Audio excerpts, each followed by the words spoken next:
Morning, friends. We are going to start a new chapter, that is how to calculate the centrifugal stresses in the case of the rotating rings, rotating discs, and cylinders, and how to design a uniform disc of uniform strength. So these will be our contents in the present lecture. So first of all, the rotating machinery with a high speed. So in engineering, we come across many machine members which are rotating type like rotating disc and the cylinders. So due to the rotation, the centrifugal stresses are set up in these members. Such type of stresses are very important in the especially in the high speed machinery like turbines and compressors. So we have to calculate these stresses very carefully, and we assume that the density of the material is uniform throughout. So the rotation of a fast moving disc or the cylinder member can set up three type of stresses. One is the axial stress, circumferential or the hoop stress, and third is the radial stress.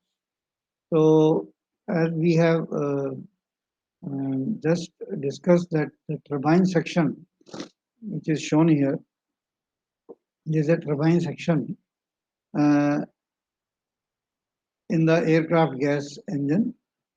The rotating disc speeds up in the region of 10,000 RPM. So if you convert this 10,000 RPM into round per second, so it will be further. So you can imagine the magnitude of the stresses which will be set up. So careful calculation of the stresses and selection of the material is very important. So because of this high speed rotation, large amount of stresses and strains are generated in the material of the rotor and this.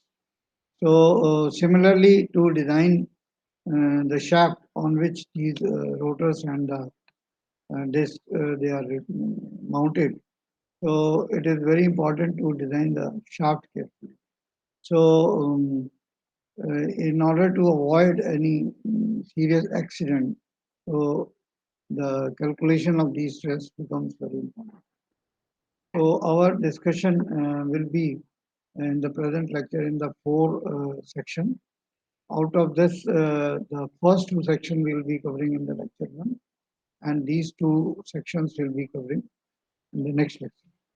So first we will try to understand what is the difference between rings and discs, and then how to calculate the stress in the rotating ring, and how to calculate the rotating stresses in the rotating disc, which can be of two types. One is solid disc and other a disc with a hole. And in the second lecture, we will be discussing the calculation of stresses in the rotating cylinders, long cylinders, and the we'll be learning to design how to design the rotating disc, which is of uniform strength.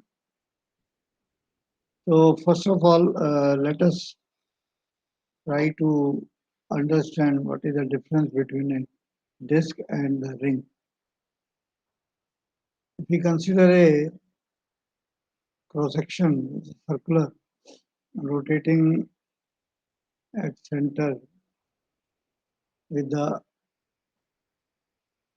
speed omega, and another section which is also circular, and this is also rotating at an RPM omega.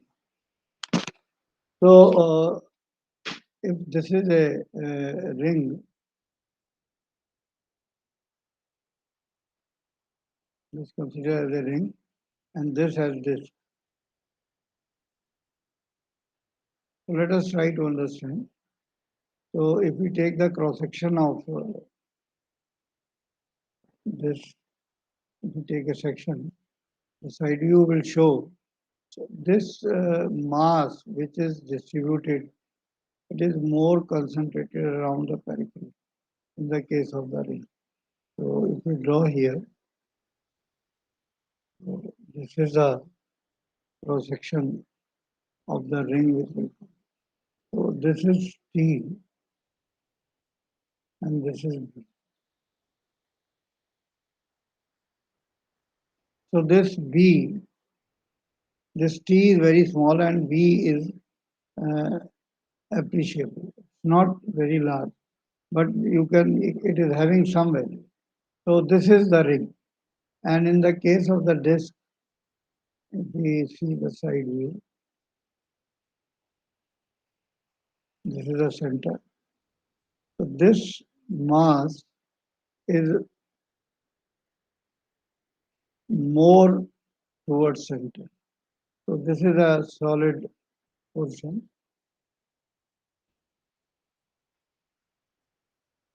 but this thickness is very small. This thickness is very small. Okay. So this is the difference between disk and ring. So when they rotate at the high speed, so we know that the centrifugal force Fc or Fv, it is mv square upon r, where r is the radius of this ring, v the translational speed, and this is equal to v is equal to r omega. If rho is the density, if rho is the density of the material, we know that density is mass per unit volume. So we can put the value here. Mass is equal to rho into volume, and V we can put R square into omega square divided by R. So this R1, R will go, sorry, R, not R square, MV square upon R. So finally we will be landing up rho into V, that is volume, into R into omega. So this is a centrifugal stress, centrifugal force, because of which the centrifugal stresses will be set up. So this we can use this relation in the coming discussion. So now here, let us try to derive a relation in order to calculate the stresses in the ring. So we have taken this as a ring where T is the thickness, where T is the thickness of the ring. Omega is the RPM, so it is the RPM omega, and rho is the density as we have discussed. So it is rotating about the center O where the CG is located. And we consider a element A, B, C, D. Consider element A, B, C, D of the ring between the angle theta and theta plus d theta. So this portion we have taken. So volume of this, then GH, uh, this GH segment will be equal to R into d theta. That angle is equal to arc upon radius. So we have this relation. So volume of the element per unit length will be R d theta. So because of this rotation, ABCD ring will experience an force, that is centrifugal force, which we have calculated. It will try to expand the ring radially outward. So this is a centrifugal stress, and this is a centrifugal stress, which will be induced in the ring, and this will be tensile in nature. So we can, this angle will be d theta by 2. So we can resolve this into vertical component and the horizontal component on one side. Okay. So centrifugal force on this element is, let it be DFC. So rho, and this will be V, volume, and omega square R.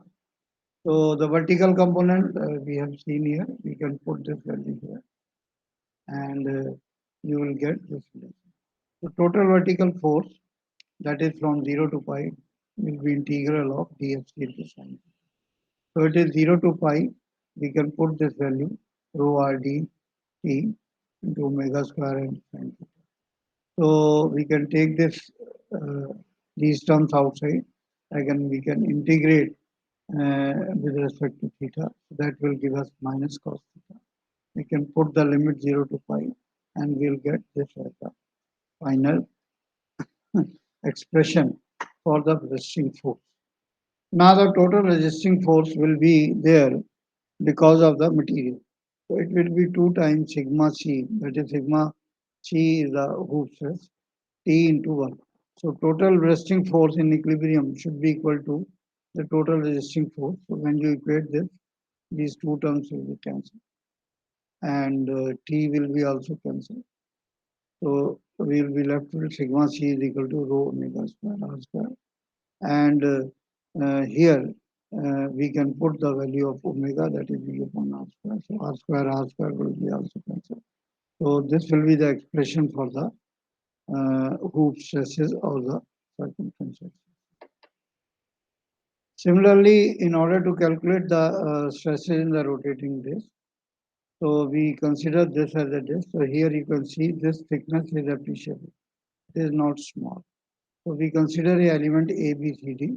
This is rotating at omega rpm. Ri is the inner radius and Ro is the outer radius. Excuse me. So density of the element is rho, thickness is T, and so the radial stress, it will be at the inner portion, it will be at R, it will be sigma R, and the stress at the distance, this is delta R. This is the dr, because it will be this is dr. So radial stress, because it is of appreciable thickness, so it will keep on changing. So the stress at R radius R plus dr, that is here, it will be sigma R, a small increment in the sigma. So you can see here also this force. The hoop stress sigma c will be on these faces. So this is the hoop stress sigma c, and the radial stress is there. So because of the spinning of this at a high speed omega, it will produce the centrifugal stresses, and which will produce the strain. So let the strain or the shift at the radius r is u, and the radial shift at r plus dr is u plus d. Okay. So considering the uh, considering the uh, equilibrium of the element ABCD, so inward force will be 2 times sigma c dr into t sine d theta by 2 from the previous figure. This will be the centrifugal force, and this will be the net force on the element. Okay. So you can put this value. You can put this value of CF here, and we can further expand this and divide both the sides by d theta upon t. So you will be left with this, because this will go. So and you neglect the small terms in the case of multiplication. So we will be finally landing with this relation when you solve this. So it will be this sigma r dr will go on this side. So it will give sigma c minus sigma r dr as constant, and this as the expression. So this we can further rewrite as sigma c minus sigma r is equal to rho omega square r square into r d sigma r of dr. So we will be getting this expression. Now let us calculate the strain. So this is a hoop strain or the epsilon c circumferential strain. So it will be 2 pi r plus u minus 2 pi r upon 2 pi r. 2 pi r is the initial circumference and 2 pi r plus u is the final circumference. So if you solve this, it will be u upon r. So now similarly, the radial strain in the radial direction because the change was du. So du upon dr, it will give us the radial strain. So we can write, we know when there are two stresses, sigma c and sigma r, and mu is the Poisson ratio. So we can write from generalized Hooke's law, the Hooke strain is equal to u upon r, 1 upon e sigma c minus mu times sigma r. Similarly, for the case of the radial strain, it will be epsilon r. So du upon dr, so 1 upon e, it will be sigma r minus mu times sigma. So these relations are very clear. Now, from the this first relation, if you see here, we can write here. We can take this term e and r on this side, and we can multiply it. So similarly, if we differentiate now this differentiating, so we differentiate with respect to r. If you differentiate with respect to r, so it will be this one, and we can solve it. So we'll be getting this expression. So on substituting the value of sigma sigma and sigma r from equation 1, which we have previously established from equation 1. So we'll be getting this as expression. So finally, uh, on solving, so we'll be getting this equation, which you can write like this, and this term you can take on the other side. So this will be minus, and this will be when you integrate this, so it will be sigma r plus sigma c, and this will be rho omega square r square upon 2, 1 upon mu plus 2a. 2a is the constant of integration. So now subtract this from equation 1. So because that was sigma r minus sigma c, so this term will go. So you will get 2 sigma r and this as a term. So now you multiply this both sides by r. So 2 times r into sigma r is equal to this. So this we have taken on other side. So it is r square d sigma r. So we'll be getting this expression. Now this on the left hand side, we can write it as a differential of r square into sigma r. So this will be the RHS. So integrate again both sides.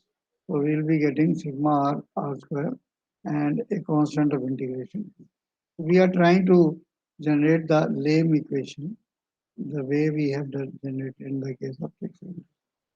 So Lame equations. So sigma r is equal to 3 plus nu upon 8 rho omega square r square a and b upon r square. So we have arranged. So these are the generalized equation. One is for the radial stress,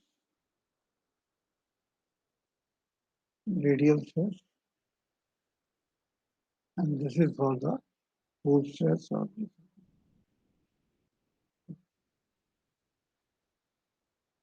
now you see this varies uh, with respect to r.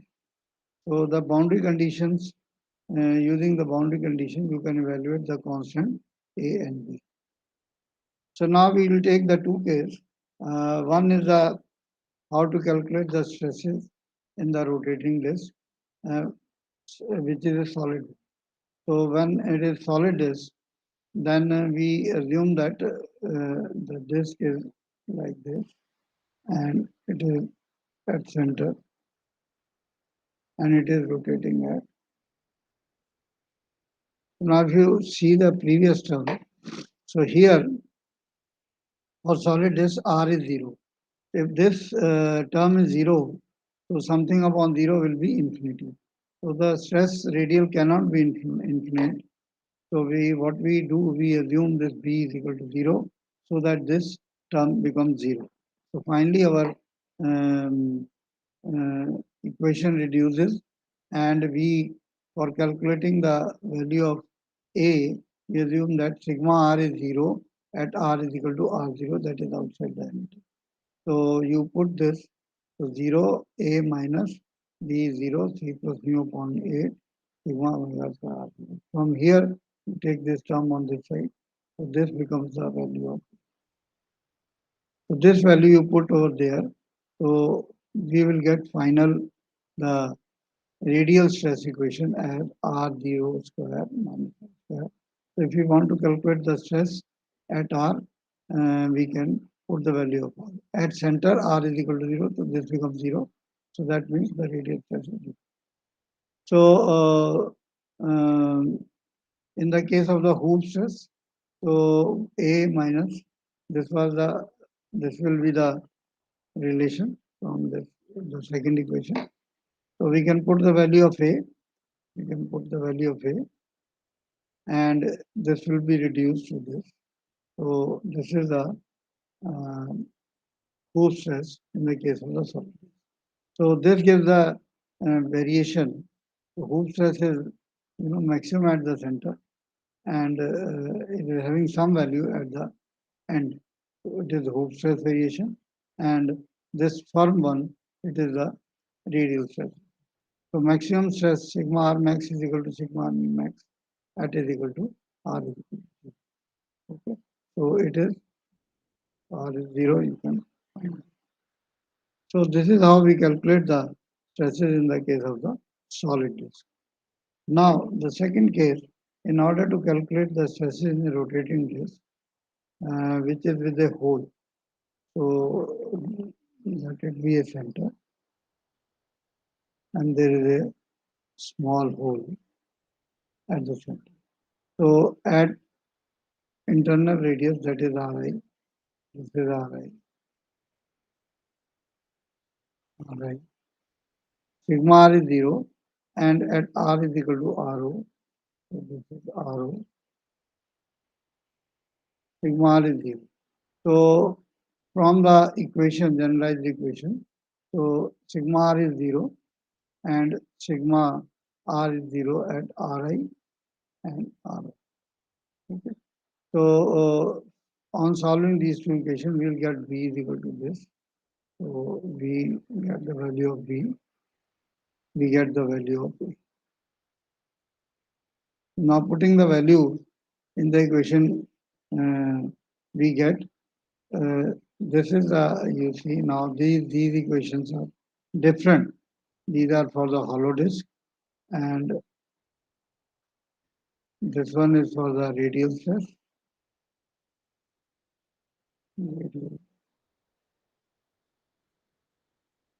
And this one is for the hoop. So these equations are different than the equation for the solid disk. So now the variation of these stress. So first we will find out how to get the maximum value. So maximum value, for getting maximum value, we differentiate this with respect to R and equate this is equal to B. So on differentiation, we will get that R, that is a radius, value of the radius, which is the geometric mean of the inner radius and outer radius and the square root. So this will give the value where the sigma r will be maximum.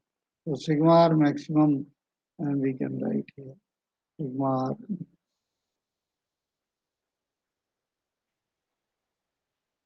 So this is the equation.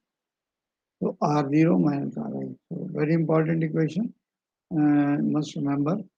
So it can be seen that sigma C is maximum where the sigma R is minimum. That is that R is equal to Ri. So you can put the value of R is equal to Ri. So you will get this equation. So if you see the variation now, so the radial stress is 0 at the outer radius and inner radius, while the hoop stress or the circumferential stress is maximum at the inner radius and minimum at the outer. So this is a variation, it's a very important stress distribution, you can say. It is a very important figure you must remember. Now, in order to compare the maximum value of the stresses in the case of solid and the so maximum stress in the case of solid disk we have calculated by this relation, and hollow disk the maximum stress is there at R is equal to this one. So this is this one.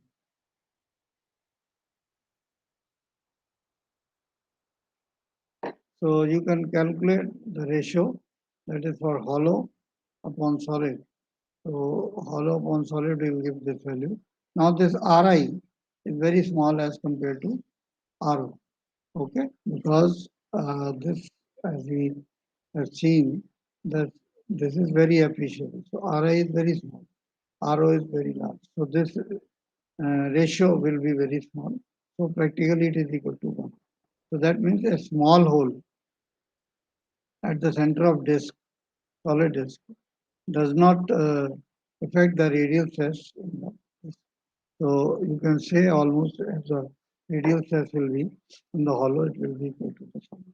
Similarly, we can compare the hoop stress. So we divide both the relations, and here also, if we see this will be smaller one, and this quotient will be also small because this is added and this is subtracted. Okay, so this will be equal to 2. So which shows that the small hole at the center of the solid disk, that means in the hollow, it doubles the maximum uh, stress, hoop stress than the case of the solid. So thank you very much for this lecture. So we'll be taking the second lecture in the second lecture, the other aspects. So thank you very much for your patience.